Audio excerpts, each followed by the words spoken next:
Good morning. Yung topic natin ngayon na dito tayo ngayon sa foam system. Ayan. Itong foam system, meron tayong deluge dyan, then foam tank, and then ito yung piping natin. Tapos ito yung diesel and generator. Itong system na to, meron tayong dalawang heat detector. Ayan. Strobe.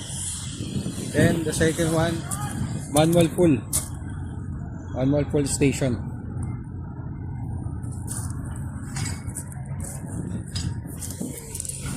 Tapos pag-uusapan natin kung paano to nag-activate if in case of fire, kung ano natin, generator and diesel supply. Itong line na to, ito yung main supply natin. Meron din tayong fire department connection, fire hydrants. Itong fire hydrant na to, supply to sa loob ng building. Kasi ito yung deluge natin. Yan. Tapos standby pressure natin nasa 11 bar. Then 12 bar yung system natin na standby. Then foam tank. Yung klase natin ng tank dito, atmospheric tank. Ibig sabihin, atmosphere. Ibig sabihin, if in case of fire, naka-normally open yan. Lahat ng valve natin naka-normally open. Kahit yung foam natin naka-normally open yan. If in case of fire, magdi-detect yung dalawang detector natin. Ayan, may heat detector tayo.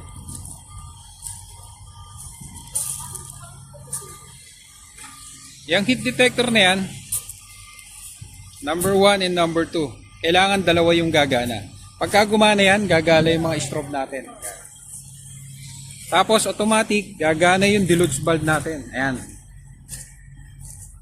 Papasok yung tubig, papasok to. Bubukas yung deluge valve natin ngayon.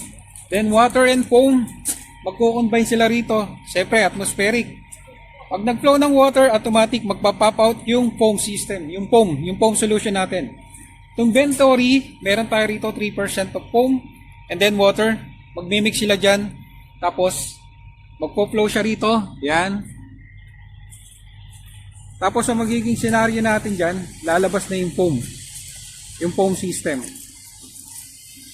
Itong video na to, tapos meron tayong i-enclose na yung actual testing na ginawa rito kung paano nag-work yung foam sa video clip natin. Tapos sa susunod, ibang system na naman tayo para sa karagdagan kaalaman lang. Okay, paki-watch na lang yung natin, yung video clip natin kung paano siya naging actual. Thank you, salamat.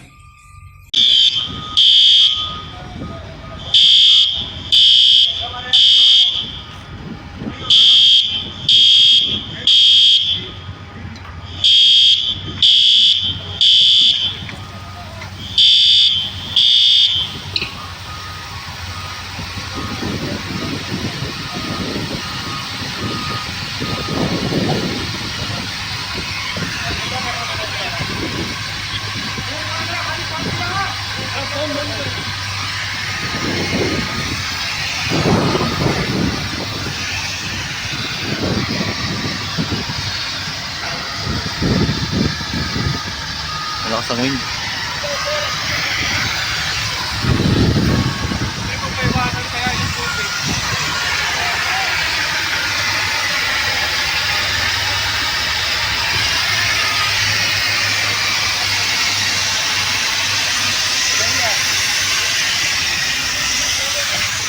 अभी हो गया।